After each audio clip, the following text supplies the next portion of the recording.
Welcome to the Gaming Crew. I am Granite, and I am joined here by Patrick. How are you, Patrick? I'm doing really well. How are you?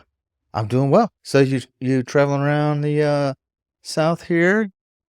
Yes, lots of travel, lots of out of town work, lots of apparently dogfights in my house right now, but a lot of stuff happening in life.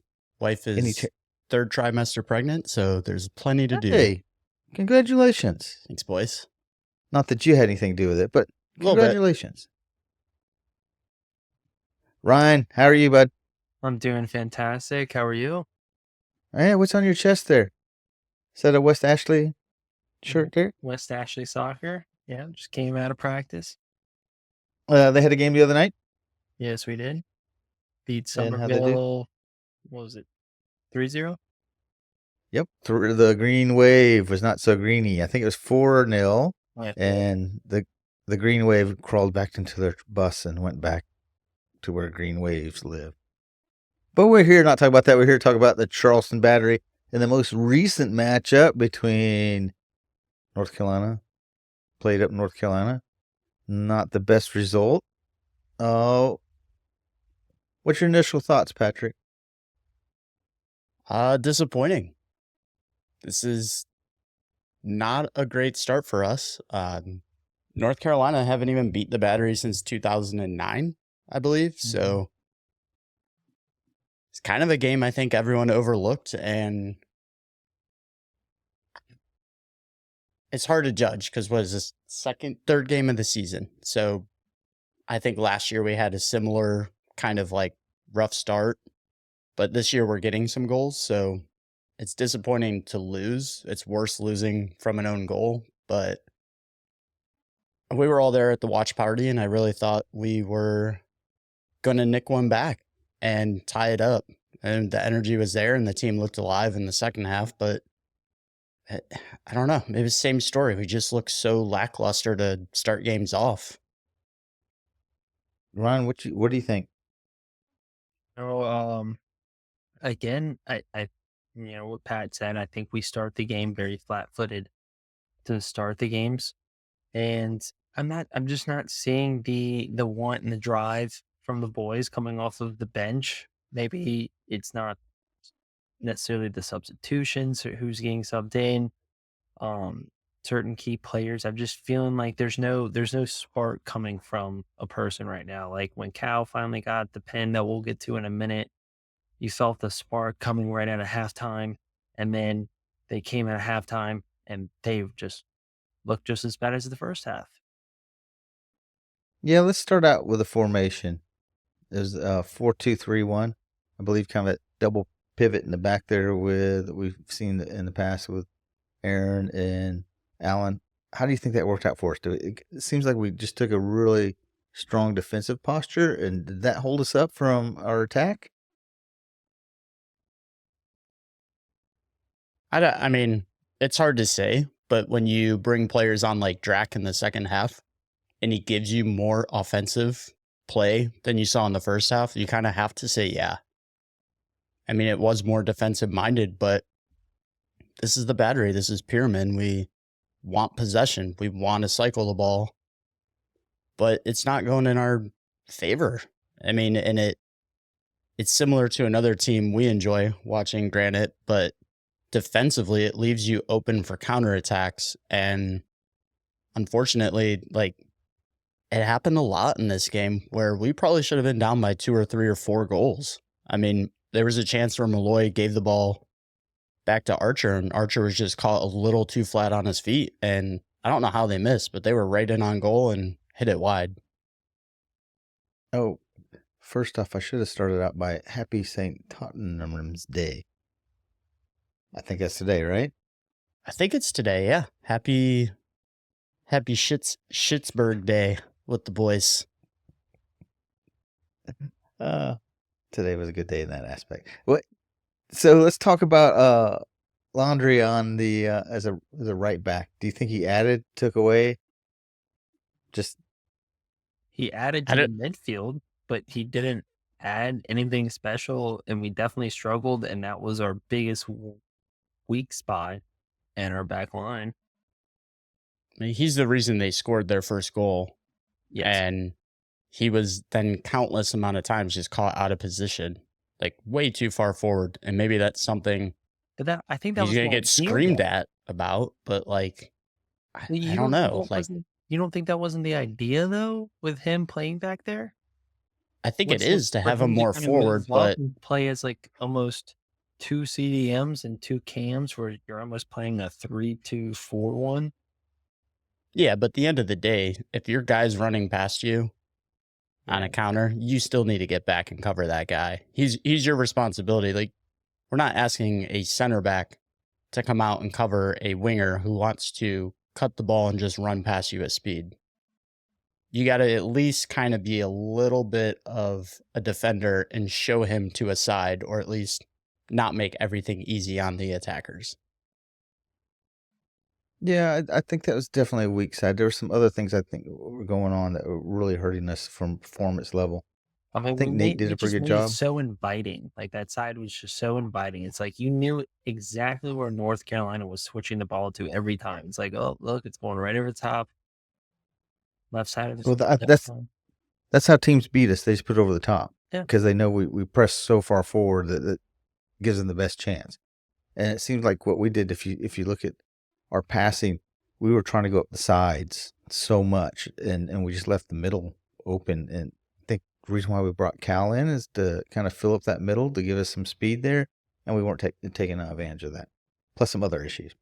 Does this just show you how important Segbers is in our team? Yes. That Oh, absolutely. he simply can't even have people cover for halftime before being subbed on the second half.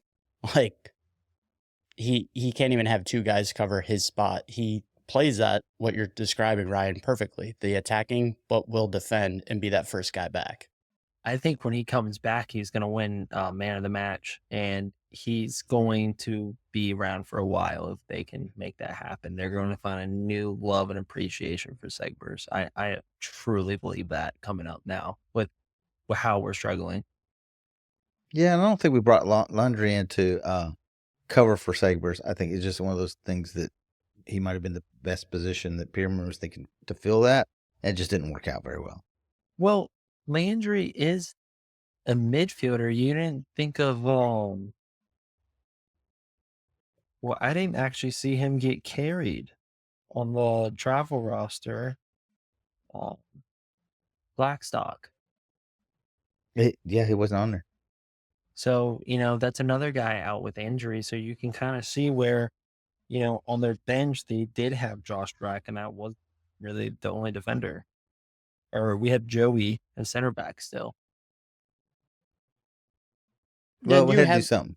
You have a makeshift Chris Allen. Like, it's not like, oh, Chris Allen can go play left back only, as like that's not his position either. Throw him in at right back and see if he can play a little defense. And I mean, that's the perfect example of slot in to that center mid role and then just drop back to right back to cover. Like, Drac and Dos Santos are the guys on the left side. We don't need to like mess with the right side. The right side can be our question mark of, let's put a more defender style player who can get back and cover, and then he can support our offense, but he doesn't need to be that main guy. Yeah, and maybe he needs to go up towards the middle in front of or the two defensive midfielders from that right back position, and just kind of make us three at the back. I don't know. We've seen Man City play that a couple times. We've seen Arsenal play that with Zinni. Maybe that's what you do with that, because he is a midfielder, and that's his strength. Do you guys think that that Cal needs somebody up top with him as like a supporting role as playing two up top, or do you think one up top is sufficient enough?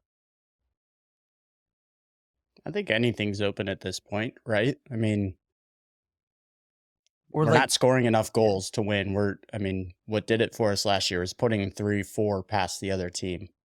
And then you can overlook the defensive mistakes. But until we get the goals in the net, I mean, as a fan base, you're going to focus on defensive mistakes because that's what lost you the game.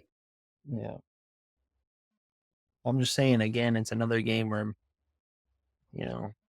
my boy Matty Myers was left on the bench, and I'm thinking, possibly he could be a good fit to be a partner with Cal. Like, I was thinking that's where it was going. So, it just leads me to think of what's potentially going on behind the scenes to where he's not to that standard, I mean, because Jackson Conway got in, over Matt can Murray. can I ask it this way? Do What? we need to just think about rotating Rodriguez off the field to start games to maybe create these runs and these chances in to Jennings? Well, and Because that's a Ikaza good came on issue. and did make a little bit of a difference. I don't like how I'm not sure why Ikaza's not starting. And I'm not like, are we saving them for something? Why are we? I'm just kind of confused on why we're saving, like, resting and playing certain players where they're at. I feel like this roster could be a little bit better with the personnel that they have already at hand. Well, let me go back to putting Chris Allen and Malloy back in front of our back four. Does that hurt us? Does that not give us another player that should be pushing up? It wasn't like one of them was pushing up while the other one was still right playing six, and the other one was pushing up when we were in attack. It just seemed like both of them were so far back. There was 6 of our players behind the ball at any time. Are you talking about when Drac was in? No, I'm talking about starting out with Chris Allen and Aaron Malloy, kind of that double pivot behind everybody. Yeah, I mean, there's certain teams that's going to work for a more centrally oriented team where you want kind of those guys that are really great in possession and can play the smarter ball. But the teams we're going against, I mean, mainly it's kickball. Like, let's boot one down the wing and just beat and exploit space. And I think it was the wrong play to have maybe Allen in there. Like, I like Ikaza's creativity a lot more in a game like this, just to even move off the ball and create a little space for Rodriguez or Torres. Like, we know Torres is going to roam free, but like, you need someone to kind of be that second threat to attract a guy to him who also continues to move. And I think we were just lacking that. Yeah. And we try really hard to get down the sides, both sides, and I think maybe that's the way we were trying to spread it out and open up that middle, and it just never happened. And part of it, I mean, we had 571 passes to 303, but if you look at the passing numbers of like Juan David, they're low. His passing was so far off this match. I think it really hurt us because usually he's a pretty good passer and putting ball into people and then moving, and he just didn't seem like he was being able to function at that level when he was playing the other night. And shots on target's a big one. Like, you can take as many shots as you want, but if they're blocked or they go wide, they don't really matter. You can't get a deflection off a keeper mistake. You can't get maybe a flick off of just some feet trying to stretch out and maybe redirect it to goal. Like, it has to be on target. And that's another thing we just haven't seen. Yeah, Juan David was at 55% in the opponent's half for passing, whereas Laundry and Rodriguez were 75, 85. So to me, that made a huge, huge difference because we took away a lot of our offensive power. If he's missing passes and not being able to pass and then move and receive it, then I think that really hurts us.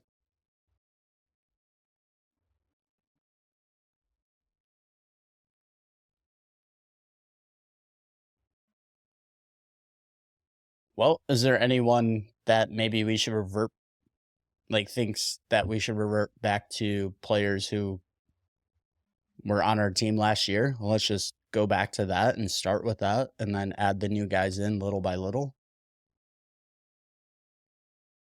Yeah, we made a lot of changes this season, and we talked about this first match. It seemed like they were a little awkward, and this one I think we put a little more players that we're used to seeing out there. There was Laundry that was different, and Cal, but besides that, I guess Martinez over there too. But besides that, it wasn't a whole lot of changes. Like the first match, we started, I think, 5 different players that haven't started for with us before. Maybe we're just missing Yeah, but then if you that look at it, that extra winger, like that left-sided winger that competes with Rodriguez, because Zeke is not that guy. We saw him come on and he just looked still a little too fresh to the scene of like, I don't know how to describe it, but it wasn't like attacking style or like confidence in going for the ball and challenging. I don't know how well he's going to fit in this team for the rest of the season if he doesn't build that confidence, but I really think we're missing how Torres used to compete with Rodriguez on that side. We need one more guy to just do that and step up and just be like, hey, next game I'm taking over because you had a bad game. Yeah, remember last year we had this guy named Nick Marcanic that people had to play against because he was such a threat. And now we don't have that. Maybe teams recognize that, and so they can focus more on Juan David and put more pressure on him. I don't know. Maybe what if we pop Cal out to a side and like we have Ryan's boy MD just come back up top and just get a little bit of a different look. I mean, Cal's fine on the ball. He can take people on. He looks for runs most of the time. So I'm honestly thinking, like, why not try MD up top, Torres out wide, Cal on the other side? Because Cal can whip a ball into the box. I've seen him, I've watched videos of him doing it at Tampa where he makes a run back defensively, wins the ball, and then is able to go down the line and whip a ball in. Like, he's got great services and deliveries, and he could provide not necessarily, or I mean, it could be a Nick Marcanic. He's won a Golden Boot before, but he could provide that extra oomph that we're looking for right now. And that's maybe a spark of how we can get goals. Well, the one practice I went to, Coach Perriman was talking about. They work hard on trying to spread things out to create that space. Yeah. And that way you can go through the middle. It would just never got to get into the middle because they were clogging it up. I don't know what was happening. When you look at the passing pattern, it was all going down the side, and it was then coming in the middle towards the box, but there was nothing really going down the middle to start the play off with. So maybe it just didn't develop. The game, state didn't develop to where we were being successful and spread out enough, and it just didn't work for us.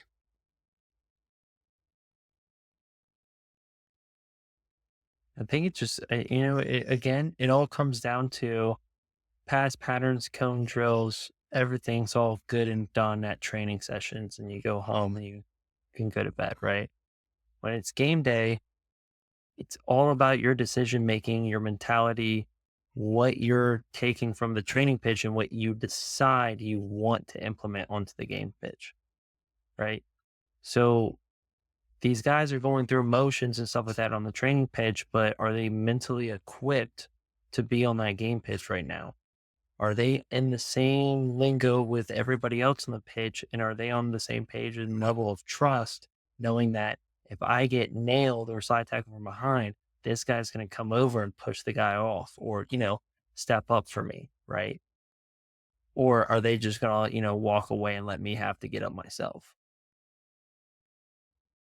And you just want to see more of these players having that trust with each other. I'm not saying that they don't have it, but you can see that there is some miscues and misconnections and stuff. But are we going to get past that? How are we going to get past that? Well, maybe not. Maybe we just had a couple off games, and maybe this is one of them. It just didn't work out for us. We weren't connecting passes. We weren't the best defensively. We, facing a couple injuries, right? Before the season started. So I mean, maybe they're saving them for this month, right? If you look ahead to the schedule for this month, right? I'm thinking back, why save some of these players? Like, why not start a Kaza? Why not start Josh Drack out wide? And putting another midfielder there, giving him minutes too. And it's like, if you're looking ahead at the schedule, we played 3 total different competitions. in just the month of April itself. 5 games across 3 different competitions. So there's a lot you are playing for in this month now. It's unfortunate. We did take that North Carolina loss for granted because, again, like as Pat said at the beginning, we hadn't lost them since '09. It's a long time. And I know there were some years where we didn't play them, probably like a few seasons, but still, I want that Derby Cup to come back here in the summertime. Yeah, and after a Louisville loss where we corrected the ship, pun intended, against Rhode Island, Mhm. like you kind of thought things were clicking a little bit. These guys are gelling, the connections there. Because the Louisville game, it was very easy to see, hey, this is the first time competition they're playing together. Because the passes weren't just like off, they were way off. Like there was no one making a run to where a pass might go, like half the time. So I mean, you go into a game against North Carolina that's not the strongest of an opponent, and you just think, hey, now's a good time to nip 3 points. We saw them last year. They get stronger as the year goes on. So, like, if you're not taking the points off of them now when it should be easier, because on paper you have the better team, it, I don't know. It's like that 3 steps forward, 2 steps back, but it seems like we just took 5 steps back, and we kind of need to figure out who's going to be covering for a guy if he runs forward, because our center defenders play correctly most of the time, 90% of the time. But this game, it was like they weren't shifting over a little bit in preparation of the wingbacks going forward. So, like, there was just way too much gap. 20, 30 yards between the center back and the sideline is a lot of space for someone to get in behind and just have their field day with it. I agree, and maybe we'll make those adjustments. We'll see. Do we want to talk about the? I don't want to talk about their goals. Do we want to talk about PK? I mean, It was a pen. pretty clear, right? Now, what did they call the pen Okay, for? Was enough it said the about that. foul on him or One the handball?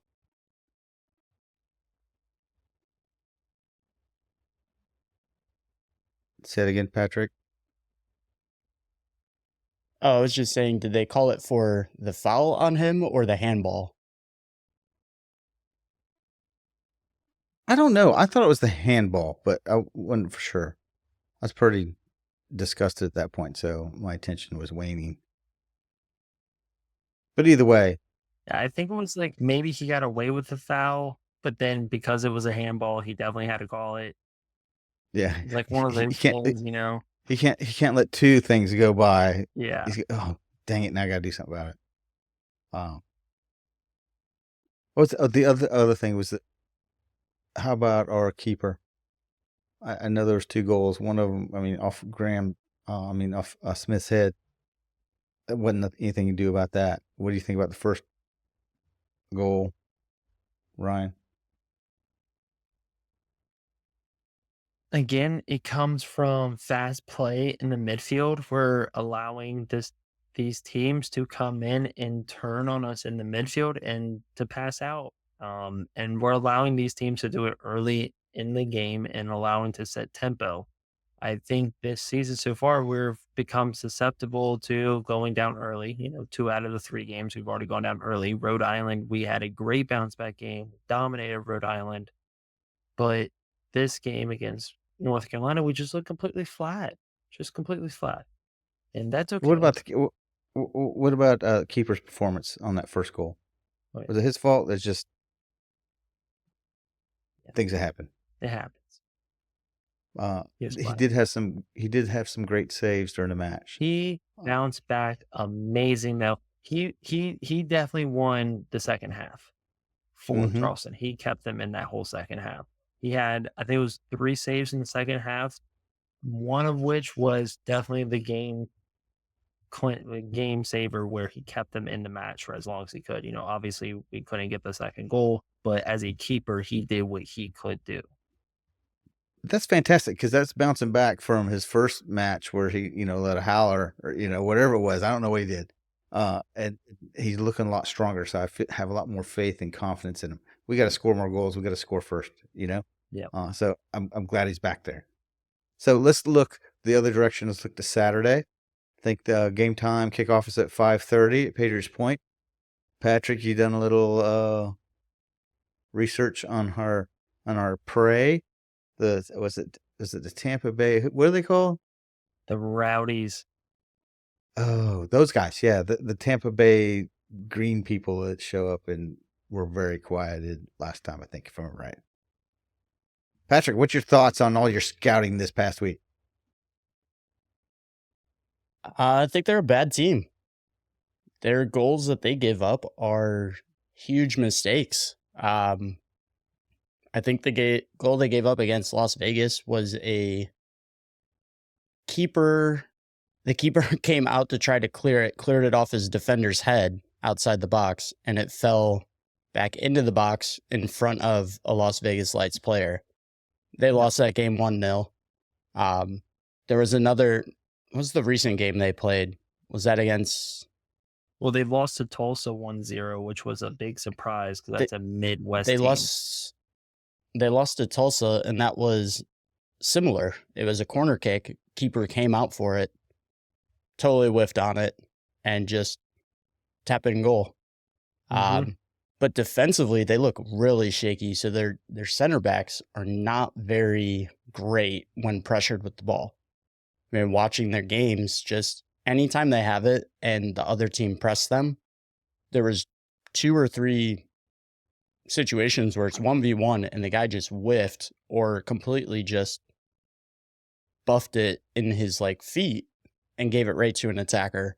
So, I mean, I look at that and I look at the Battery, and that's exactly what the Battery do. They like to high press. They like to win that ball back. And this is a game that I think if we press really high and go ahead and challenge their defenders, challenge their goalie, I think we're going to get a bunch of goals out of this. The other factor is when they defend, they literally swarm the ball. They leave their wings wide open. So their wingbacks are gone. They suck into the middle. And that's exactly what we've seen from the Battery, how we play, is we love to kick it out to our wingers and kind of get that ball in. So look for that in this game. I really think that's going to be a big difference. I mean, they beat a Miami team that got 11 points in the league last year and is 0-4 this year. So their win doesn't mean anything. Now, you also got to remember this too. This is a massive, massive game. Not only because it's our biggest rival, but also because this is Cal Jennings' old team. The team that he won 2 Golden Boots with. I don't know if you want to league with him, but he's definitely a part of their history in that club. Yeah, I think he needs to put it to him. So I think if we close down, so they have one guy that they brought in, Bassett, who loves to just hit the ball, and he's got a strong foot on him for his size, but he won Golden Boot I think 2 years ago in the Canadian Premier League. So they have some attacking threats. It's not that they don't look good. They do possess the ball a lot. Their main thing is over 60% possession, kind of like the Battery. So I think it's going to be a big midfielder game. But like I said, this can be the turning of the tide where we get those defensive mistakes on the opposite team and we capitalize on them. We get the goals. And then maybe we just win the game 1-0, 2-0. yeah. Well, hopefully we go back for a double pivot and we can push. We actually pivot, and either Aaron or Chris moves up and does that pivot to add that other player up there right outside the box. And I think if we can do that, that'll add a little more to the midfield. And so they either have to swarm like you're talking about and give us our wide spaces, and maybe that's our success right there. And if Juan David is on his A game or even on his B game, the other night he was probably on his D game. I think with his prolific shooting And passing, he's going to get some. We're going to get some rebounds and get some poachers in the box and see what happens. So I got a stat for you, Granite, since you love stats and the stat I love magic. stats. The Battery in our 2 losses had 64% possession and 65%. In our win, we had 47%, so under 50.